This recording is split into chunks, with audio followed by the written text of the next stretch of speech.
നമസ്കാരം, ഋഷിഭക്തം ചാനലിലേക്ക് ഏവർക്കും ഹൃദ്യമായ സ്വാഗതം. ശനി വക്രസ്ഥിതിയിലായിരുന്നു. ശനി ഇപ്പോൾ സ്തംഭനാവസ്ഥയും കഴിഞ്ഞ് നവംബർ 15 ശേഷം നേർരേഖയിലേക്ക് വരികയാണ്. സ്തംഭനാവസ്ഥയിൽ ശനി ചെയ്യുന്ന ദോഷഫലങ്ങളെയൊക്കെ ഞാൻ പറഞ്ഞിരുന്നു. നവംബർ 15 ശേഷവും ഏതാനും ദിവസങ്ങൾ ശനിയുടെ സ്തംഭനാവസ്ഥയുടെ ഫലങ്ങൾ ഉണ്ടായേക്കാം. അതിനുശേഷം സ്തംഭനാവസ്ഥ മാറി നേർരേഖയിൽ വരുന്നതോടുകൂടി ശനി വളരെയധികം മാറ്റങ്ങൾ നൽകും. ഏതാണ്ട് 3 രാശിക്കാർക്ക് വളരെയധികം ഗുണങ്ങൾ ചെയ്യുന്നതാണ്. അതിനുശേഷം ശനി മാർച്ച് 28-ന് 2025 മാർച്ച് 28-ന് രാശി മാറി മീനൻ രാശിയിലേക്ക് മാറും. അപ്പോൾ ഇപ്പോൾ ഉണ്ടായിരുന്ന ഫലങ്ങളെല്ലാം പലർക്കും മാറി മറിയുന്നതാണ്. ഓരോ രാശിക്കൂറുകാർക്കും മാർച്ച് 28-ന് ചുരുക്കത്തിൽ ചെയ്യുന്ന ഫലത്തെ കൂടി നമുക്കൊന്ന് പരിശോധിക്കാം. വിശദമായിട്ടുള്ള പഠനത്തിലൂടെ ഫലങ്ങൾ വിശദമായിട്ട് തന്നെ പിന്നീട് നമുക്ക് അവതരിപ്പിക്കാം. ഇപ്പൊ ചുരുക്കത്തിൽ എന്തൊക്കെയാണ് എന്ന് പറഞ്ഞു പോകാം. ആദ്യം നമുക്ക് ശനിയുടെ വക്രഗതിയും സ്തംഭനാവസ്ഥയ്ക്കും ശേഷം നേർരേഖയിൽ ശനി ഗുണം ചെയ്യുന്ന രാശിക്കാരുടെ പ്രത്യേക ഫലങ്ങളെ പരിശോധിക്കാം. പലരും ചോദിക്കാറുള്ള കാര്യമാണ്, ഓർമ്മ വെച്ച കാലം മുതൽ ഏഴരശനി കണ്ടശനി എന്നൊക്കെ കേട്ട് മടുത്തു, ശനി ദോഷം ചെയ്യാത്ത സമയമുണ്ടോ എന്നുള്ളതാണ്. ശനി ദോഷം ചെയ്യുന്നത് 3 രാശികളിൽ ഒഴിച്ചുള്ള ഏത് രാശിയിൽ നിന്നാലും ദോഷമാണ്. പക്ഷേ ശനി അതുകൊണ്ട് തന്നെ ദോഷങ്ങളില്ല എന്ന് പല ആചാര്യന്മാരും പറഞ്ഞിട്ടുണ്ട്. ശനിക്ക് എന്തൊക്കെയാണ് ദോഷങ്ങൾ പറഞ്ഞിരിക്കുന്നത്? ചുരുക്കം ചില കാര്യങ്ങളിൽ ദോഷങ്ങൾ പറഞ്ഞിട്ടുണ്ട്. ആ കാര്യങ്ങൾ ഒഴിച്ച് മറ്റെല്ലാ ഗുണങ്ങളും ശനിയുടെ ഈ ഏഴരശനി കണ്ടശനി കാലത്ത് കിട്ടുമെന്ന് ആചാര്യന്മാർ പറഞ്ഞിട്ടുണ്ട്. ഞാനത് പല വീഡിയോകളിലും പറഞ്ഞിട്ടുണ്ട്. എന്നിരുന്നാലും ചില വ്യക്തികളൊക്കെ കണ്ടശനിയല്ലേ, നല്ല ഫലങ്ങൾ എങ്ങനെ കിട്ടും എന്നൊക്കെ എന്നോട് കമന്റായിട്ട് ചോദിക്കാറുണ്ട്. അവരുടെ അറിവില്ലായ്മ മൂലമാണ് ആ കാര്യങ്ങൾ പറയുന്നത്. ശനിക്ക് എന്തൊക്കെ ദോഷം പറഞ്ഞിട്ടുണ്ടോ ആ ദോഷങ്ങൾ അനുഭവത്തിൽ വന്നേക്കാം. അതിന് പുറത്തുള്ള മറ്റ് ഗുണഫലങ്ങൾ ശനി തീർച്ചയായിട്ടും നൽകും എന്ന് തന്നെ നമുക്ക് പറയാം. 12 രാശികളിൽ ശനി 3 രാശികളിലാണ് ഗുണം ചെയ്യുന്നത് എന്ന് പറഞ്ഞു കഴിഞ്ഞു. ബാക്കി 9 രാശികളിലും ദോഷമാണ്. അതുകൊണ്ട് തന്നെ അതിനെ ആ ഗൗരവത്തോടു കൂടി എടുക്കുക. ശനി നീണ്ട 2.5 വർഷമാണ് ഒരു രാശിയിൽ നിൽക്കുക. 30 വർഷം കൊണ്ടാണ് 12 രാശികളും ഒരു രാശിചക്രവും കടന്നു പോകുന്നത്. ബുധനും ശുക്രനും ശനിയുടെ മിത്രങ്ങളാണ്. വ്യാഴം സമനാണ്. സൂര്യനും ചന്ദ്രനും ചൊവ്വയും ഒക്കെ ശത്രുഗ്രഹങ്ങളാണ്. ഏഴരശനി എന്ന് പറയുന്നത് 12-ാം ഭാവത്തിലും ജന്മരാശിയിലും 2-ാം ഭാവത്തിലും നിൽക്കുന്ന 7.5 വർഷക്കാലമാണ്. 4, 7, 10 എന്നീ രാശികളിൽ നിൽക്കുമ്പോഴാണ് ശനിക്ക് കണ്ടകശനി എന്ന് പറയുന്നത്. 8-ാമത്തെ രാശിയിൽ നിൽക്കുമ്പോൾ അഷ്ടമശനി എന്ന് പറയും. കൂടാതെ 9-ാമത്തെ രാശിയിൽ നിൽക്കുമ്പോഴും ഗുണഫലമല്ല പറഞ്ഞിരിക്കുന്നത്. എന്നാൽ 3, 6, 11 എന്നീ ഭാവങ്ങളിൽ നല്ല ഗുണഫലങ്ങൾ ശനി നൽകും. 2023 ജനുവരി 17-ാം തീയതിയാണ് ശനി രാശി മാറി കുംഭം രാശിയിലേക്ക് എത്തിയത്. 2024 ജൂൺ 30-ാം തീയതി ശനി വക്രഗതി ആരംഭിച്ചു. അതിന്റെ വീഡിയോ ആ കാലത്ത് തന്നെ ഞാൻ ചെയ്തിരുന്നു. നവംബർ 15-ാം തീയതി വെള്ളിയാഴ്ച രാത്രി ശനിയുടെ വക്രഗതി അവസാനിക്കുമെങ്കിലും ശനി ഏതാനും ദിവസങ്ങൾ സ്തംഭനാവസ്ഥയിലാണ്. ശനിയുടെ ആ സ്തംഭനാവസ്ഥയ്ക്കും ശേഷം വളരെയേറെ ഗുണഫലങ്ങൾ 3 രാശിക്കാർക്ക് പ്രത്യേകമായി ലഭിക്കും. അതായത് അതുവരെ ദോഷങ്ങൾ അനുഭവിച്ചിരിക്കുന്ന 3 രാശിക്കാർക്ക് എന്ന് പറയാം. ഇത് മാറ്റങ്ങൾ ഉണ്ടാകുന്ന രാശിക്കാരുടെയാണ് പറഞ്ഞിരിക്കുന്നത്.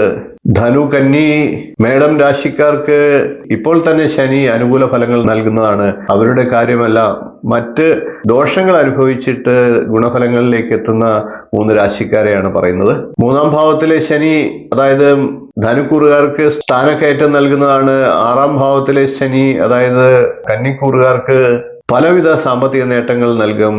11-ലെ ശനി, അതായത് മേടക്കൂറുകാർക്ക് സർവ്വ അഭീഷ്ടങ്ങളും തരുന്നതാണ്. അതുകൊണ്ട് തന്നെ ശനി ദോഷം ചെയ്യുന്ന ഗ്രഹം മാത്രമാണ് എന്ന് ചിന്തിക്കരുത്. മറ്റു രാശിക്കാർക്ക് പറയുന്ന ദോഷത്തിൽ ഒഴിച്ച് മറ്റു കാര്യങ്ങളൊക്കെ ശുഭകരമായിട്ട് ലഭിക്കുന്നതും വരുന്നതുമാണ്. ശനി വക്രഗതി മാറി നേർരേഖയിൽ വരുമ്പോൾ ചില രാശിക്കാർക്ക് നേട്ടങ്ങൾ പ്രത്യേകമായിട്ടുണ്ടാകും. നമുക്ക് ആ രാശിക്കാരെ ഒന്ന് പരിചയപ്പെടാം. ഒന്ന് ഇടവക്കൂറുകാരാണ്. ഇടവക്കൂറിൽ വരുന്ന കാർത്തികയുടെ 1/4 ഭാഗം, രോഹിണി മകേരത്തിന്റെ ആദ്യ പകുതി എന്നീ നക്ഷത്രങ്ങളാണ്. 2 കർക്കിടകക്കൂറുകാരാണ്. അവർക്ക് അഷ്ടമശനിയാണ് ഇപ്പം. കർക്കിടക്കൂറിൽ വരുന്നത് പുണർദത്തിന്റെ 1/4 ഭാഗം, പൂയം, ആയില്യം എന്നീ നക്ഷത്രങ്ങളാണ്. 3 ചിങ്ങക്കൂറുകാരാണ്. ചിങ്ങക്കൂറുകാർക്ക് 7-ാം ഭാവത്തിലാണ് ശനി നിൽക്കുന്നത്. കണ്ടകശനി തന്നെയാണ്. അവർക്കും നേട്ടമുണ്ടാകും എന്ന് പറയാം. ചിങ്ങക്കൂറിൽ വരുന്നത് മകം, പൂരം, ഉത്രം, കാലി എന്നീ നക്ഷത്രങ്ങളാണ്. അടുത്തത് ഏതാനും ചില രാശിക്കാർക്ക് കൂടി പ്രയോജനങ്ങൾ ലഭിക്കുന്നതാണ്. തുലാക്കൂറുകാരാണ് പിന്നീട് വരുന്നത്.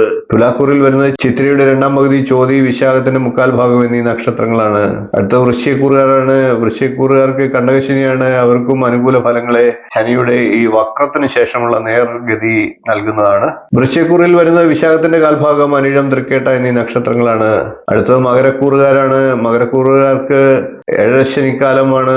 മകരക്കുറിൽ വരുന്നത് ഉത്രാടത്തിന്റെ മുക്കാൽ ഭാഗം, തിരുവോണം, അവിട്ടം ആദ്യ പകുതി എന്നീ നക്ഷത്രങ്ങളാണ്. ശനി ഒരു രാശി വിട്ട് മറ്റൊരു രാശിയിലേക്ക് പോകുമ്പോൾ ദോഷങ്ങൾ എത്രയൊക്കെ ചെയ്താലും നന്മ ചെയ്തിട്ടേ പോവുകയുള്ളൂ എന്നാണ്. അതുകൊണ്ട് തന്നെ ശനിയുടെ ഈ വക്രസ്ഥിതി തീർന്ന് നേർരേഖയിലേക്ക് പോകുമ്പോൾ ശനി ദോഷം പറഞ്ഞിട്ടുള്ള ഈ പറഞ്ഞ രാശികൾക്ക്, അതായത് ഇടവം, കർക്കിടകം, ചിങ്ങം, തുലാം, വൃശ്ചികം, മകരം എന്നീ 6 രാശിക്കാർക്ക് ഗുണഫലങ്ങളും നൽകിയിട്ടാണ് പോകുന്നത്. ശനി മാർച്ച് 28-ന് വീണ്ടും രാശി മാറി മീനൻ രാശിയിലേക്ക് മാറുന്നു. അങ്ങനെ വരുമ്പോൾ പൊതുവായിട്ട് മറ്റ് രാശിക്കാർക്ക്, എല്ലാ രാശിക്കാർക്കും ഉണ്ടാകുന്ന മാറ്റത്തെ ഒന്ന് ലഘുവായിട്ട് പറഞ്ഞു പോകാം. ആദ്യം മേടക്കൂറുകാരാണ്. മേടക്കൂറിൽ വരുന്ന അശ്വതി, ഭരണി, കാർത്തികകാലം എന്നീ നക്ഷത്രങ്ങളാണ്. മേടക്കൂറുകാർക്ക് ഇപ്പൊ ശനി 11-ലാണ്, ഗുണകരമാണ്. എന്നാൽ മാർച്ച് 28-ഓടുകൂടി ശനി ഏഴരശനിയായിട്ട് മാറുകയാണ്. അടുത്തത് ഇടവക്കൂറുകാരാണ്. ഇടവക്കൂറിൽ വരുന്നത് കാർത്തികയുടെ മുക്കാൽ ഭാഗം, രോഹിണി, മകരത്തിന്റെ ആദ്യ പകുതി എന്നീ നക്ഷത്രങ്ങളാണ്. ഇടവക്കൂറുകാരുടെ കണ്ടകശനി അവസാനിക്കും. 11-ലേക്ക് ശനി വരും. മികച്ച സാമ്പത്തിക നേട്ടങ്ങൾ ഇക്കാലത്ത് ശനി നൽകും. 2.5 വർഷമാണ് ഒരു രാശിയിൽ നിൽക്കുക എന്ന് പറഞ്ഞു കഴിഞ്ഞു. അടുത്തത് മിഥുനക്കൂറാണ്. മിഥുനക്കൂറിൽ വരുന്നത് മകരത്തിന്റെ 2-ാം പകുതി, തിരുവാതിര, പുണർന്നത്തിന്റെ മുക്കാൽ ഭാഗം എന്നീ നക്ഷത്രങ്ങളാണ്. മിഥുനക്കൂറുകാരെ സംബന്ധിച്ച് കണ്ടകശനി ആരംഭിക്കുകയാണ്. ശനി 10-ലേക്കാണ് വരുന്നത്. തൊഴിൽപരമായി ചില ബുദ്ധിമുട്ടുകൾ ഉണ്ടായേക്കാം. അടുത്തത് കർക്കിടക്കൂറാണ്. കർക്കിടക്കൂറിൽ വരുന്നത് പുണർന്നത്തിന്റെ കാൽഭാഗം, പൂയം, ആയില്യം എന്നീ നക്ഷത്രങ്ങളാണ്. കർക്കിടക്കൂറുകാർക്ക് ശനി അഷ്ടമശനിയാണ് അതുവരെ. അതിനുശേഷം 9-ലേക്ക് ശനി മാറും. അഷ്ടമശനിയുടെ സമയദോഷം അവസാനിക്കുമെങ്കിലും 9-ലെ ശനിയും ഗുണകരമല്ല. അടുത്ത ചിങ്ങക്കൂറുകാരാണ്. ചിങ്ങക്കൂറിൽ വരുന്നത് മകം, പൂരം, ഉത്രങ്കാൽ എന്നീ നക്ഷത്രങ്ങളാണ്. ചിങ്ങക്കൂറുകാർക്ക് കണ്ടകശനിയാണ്. 7-ലായിരുന്നു ശനി, അത് മാറി അഷ്ടമശനിയായിട്ട് മാറും. കുറേയധികം സമയദോഷങ്ങളൊക്കെ മാറും. ശനി രാശി മാറുന്ന സമയത്ത് കുറേയധികം ഗുണഫലങ്ങളും നൽകും. എന്നിരുന്നാലും അഷ്ടമശനിയും അത്ര ഗുണകരമല്ല. അഷ്ടമശനിയെ കുറിച്ച് പിന്നീട് ഞാനൊരു വീഡിയോ ചെയ്യുന്നതാണ്. എന്തൊക്കെ പരിഹാരങ്ങളാണ് അഷ്ടമശനിക്കാലത്ത് ഇപ്പോൾ അഷ്ടമശനി നേരിടുന്ന കർക്കിടക്കൂറുകാർ ചെയ്യേണ്ടതെന്നും ഇനി ചിങ്ങക്കൂറുകാർക്ക് വരാൻ പോകുന്ന അഷ്ടമശനിക്കാലത്ത് എന്തൊക്കെ ചെയ്യണമെന്നുമുള്ള വീഡിയോ. അടുത്തത് കന്നിക്കൂറുകാരുടെ കാര്യം നോക്കാം. കന്നിക്കൂറിൽ വരുന്നത് ഉത്രത്തിന്റെ മുക്കാൽ ഭാഗം, അത്തം, ചിത്രയുടെ ആദ്യ പകുതി എന്നീ നക്ഷത്രങ്ങളാണ്. കന്നിക്കൂറുകാരെ സംബന്ധിച്ച് 6-ലാണ് ഇപ്പോൾ ശനി. അത് കണ്ടകശനിയായി 7-ാം ഭാവത്തിലേക്ക് മാറുന്നു. അതുകൊണ്ട് തന്നെ പങ്കാളിയുമായി അകന്ന് ജീവിക്കേണ്ട സാഹചര്യം ഉണ്ടാകാം. അടുത്തത് തുലാക്കൂറുകാരാണ്. തുലാക്കൂറിൽ വരുന്നത് ചിത്രയുടെ 2-ാം പകുതി, ചോതി, വിശാഖത്തിന്റെ മുക്കാൽ ഭാഗം എന്നീ നക്ഷത്രങ്ങളാണ്. തുലാക്കൂറുകാരെ സംബന്ധിച്ച് ശനി ഇപ്പോൾ 5-ലാണ്. മനസ്സിന് അസ്വസ്ഥത നൽകുന്ന സമയമാണ്. അത് മാർച്ച് 28-ന് 6-ാം ഭാവത്തിലേക്ക് മാറുന്നു. വളരെ നല്ല സമയമാണ് ആ സമയം. അതിനുശേഷം 2.5 വർഷക്കാലം തുലാക്കൂറുകാർക്ക് വളരെ നല്ല സമയമാണ്. അടുത്തത് വൃശ്ചികക്കൂറാണ്. വൃശ്ചികക്കൂറിൽ വരുന്നത് വിശാഖത്തിന്റെ കാൽഭാഗം, അനിഴം, തൃക്കേട്ട എന്നീ നക്ഷത്രങ്ങളാണ്. വൃശ്ചികക്കൂറുകാർക്ക് ഇപ്പൊ കണ്ടകശനിയാണ്, 4-ലാണ്. അത് ശനി 5-ാം ഭാവത്തിലേക്ക് മാറും. കുടുംബത്തിൽ സമാധാനം ലഭിക്കുന്നതാണ്. എന്നിരുന്നാലും മനസ്സിന് ടെൻഷനും അസ്വസ്ഥതയും ഒക്കെ ഉണ്ടായേക്കാം. അടുത്തത് ധനുക്കൂറുകാരാണ്. ധനുക്കൂറിൽ വരുന്ന മൂലം, പൂരാടം, ഉത്രാടം, കാലം എന്നീ നക്ഷത്രങ്ങളാണ്. ധനുക്കൂറുകാരെ സംബന്ധിച്ച് ഇപ്പോൾ 3-ാം ഭാവത്തിൽ, അനുകൂല ഭാവത്തിലാണ് ശനി നിൽക്കുന്നത്. അത് കണ്ടകശനിയായിട്ട് മാറുന്നതാണ്. ആ സമയത്ത് വീട്ടിൽ നിന്നും അകന്നു കഴിയേണ്ട സാഹചര്യങ്ങൾ ഉണ്ടാകാം. അടുത്തത് മകരക്കൂറാണ്. മകരക്കൂറിൽ വരുന്നത് ഉത്രാടത്തിന്റെ മുക്കാൽ ഭാഗം, തിരുവോണം, അവിട്ടത്തിന്റെ ആദ്യ പകുതി എന്നീ നക്ഷത്രങ്ങളാണ്. ധനുക്കൂറിൽ വരുന്നത് മൂലം, പൂരാടം, ഉത്രാടം, കാലം എന്നീ നക്ഷത്രങ്ങളാണ്. മകരക്കൂറുകാർക്ക് ഏഴരശനി അവസാനിക്കുകയാണ്. മാർച്ച് 28-ന് ശേഷം ശനി 3-ാം ഭാവത്തിലേക്ക് എത്തുന്നു. നല്ല ഗുണഫലങ്ങൾ ലഭിക്കും. സാമ്പത്തിക ബുദ്ധിമുട്ടുകൾക്ക് ആ സമയത്ത് പരിഹാരമുണ്ടാകുന്നതാണ്. അടുത്തത് കുംഭക്കൂറാണ്. കുംഭക്കൂറിൽ വരുന്നത് അവിട്ടത്തിന്റെ 2-ാം പകുതി, ചതയം, പൂരിട്ടാതിയുടെ മുക്കാൽ ഭാഗം എന്നീ നക്ഷത്രങ്ങളാണ്. കുംഭക്കൂറുകാർക്ക് ജന്മശനി മാറുകയാണ്. എന്നിരുന്നാലും ഏഴരശനി തീരുന്നില്ല. എന്നിരുന്നാലും ഏഴരശനി കാലത്തുണ്ടാകുന്ന അലച്ചിലും ബുദ്ധിമുട്ടുകളും ഒക്കെ തുടരുന്നതാണ്. എന്നാൽ ആരോഗ്യത്തിന് അല്പം മെച്ചമുണ്ടായേക്കാം. അടുത്തത് മീനക്കൂറാണ്. മീനക്കൂറിൽ വരുന്നത് പൂരിട്ടാതിയുടെ കാൽഭാഗം, ഉത്രട്ടാതി, രേവതി എന്നീ നക്ഷത്രങ്ങളാണ്. മീനക്കൂറുകാർക്ക് 12-ലാണ് ശനി. ജന്മശനി ആരംഭിക്കുകയാണ് മാർച്ച് 28-ന്. അതുകൊണ്ട് തന്നെ എല്ലാ കാര്യങ്ങളും മന്ദഗതിയിലായേക്കാം. 12 രാശിക്കൂറുകാർക്കും ശനിയുടെ ഇപ്പോഴുള്ള സ്ഥിതിയിൽ നിന്ന് മാറി മാർച്ച് 28-നുണ്ടാകുന്ന രാശിമാറ്റം മൂലമുള്ള ഫലത്തെയാണ് പറഞ്ഞത്. ഈ കാര്യങ്ങളൊക്കെ പറയുന്നത് കരുതലെടുക്കാൻ വേണ്ടിയിട്ടാണ്. ഈ പറഞ്ഞിരിക്കുന്ന ദോഷങ്ങൾ ഒഴികെയുള്ള എല്ലാ ഗുണങ്ങളും ലഭിക്കുന്നതാണ്. ഏഴശനി, കണ്ടശനി കാലങ്ങളിൽ അനുഭവിക്കുന്നവർ നാട് വിട്ടു പോകാനാണ് പണ്ട് ആചാര്യന്മാർ പറഞ്ഞിരുന്നത്. ചെറുതും വലുതുമായിട്ടുള്ള എല്ലാ യാത്രകളും ശനിയുടെ ദോഷത്തെയും മറ്റ് ഗ്രഹദോഷങ്ങളെയും ഗ്രഹപ്പിഴകളെയും ഒക്കെ ഇല്ലാതാക്കുന്നതാണ്. അതുകൊണ്ട് തന്നെയാണ് പഴയ ആൾക്കാർ യാത്ര അല്ലെങ്കിൽ നാട് വിട്ടു പോവുക എന്നൊക്കെ പറയുന്നിരുന്നത്. യാത്രയിലൂടെ നമ്മുടെ ദോഷങ്ങളെ ഇല്ലാതാക്കാം. പലരും എന്നോട് ചോദിക്കാറുണ്ട്, എന്തുകൊണ്ടാണ് ഇത്രയൊക്കെ യാത്രകൾ ചെയ്യുക എന്നുള്ളത്. കണ്ടകശനിക്കാലത്ത് യാത്രകൾ ചെയ്യുന്നതിലൂടെ നമ്മുടെ സമയദോഷത്തെ നമുക്ക് അല്പം കുറയ്ക്കാനായിട്ട് സാധിക്കും എന്നാണ്. വീഡിയോ നിങ്ങൾക്ക് പ്രയോജനകരമാകുന്നു എന്ന് വിശ്വസിക്കുന്നുവെങ്കിൽ വീഡിയോ ഒന്ന് ലൈക്ക് ചെയ്യുക, ഷെയർ ചെയ്യുക, ചാനൽ ഒന്ന് സബ്സ്ക്രൈബ് ചെയ്യുക, നിങ്ങളുടെ അഭിപ്രായം കമന്റായിട്ട് അറിയിക്കുക. ഇനിയും ഇതുപോലുള്ള നല്ല നല്ല വീഡിയോകളുമായി നമുക്ക് വീണ്ടും കാണാം. നന്ദി, നമസ്കാരം, ശുഭദിനം. നമസ്കാരം. ജ്യോതിഷ സംബന്ധമായിട്ടുള്ള നിങ്ങളുടെ ആവശ്യങ്ങൾക്ക് എന്നെ വിളിക്കാവുന്നതാണ്.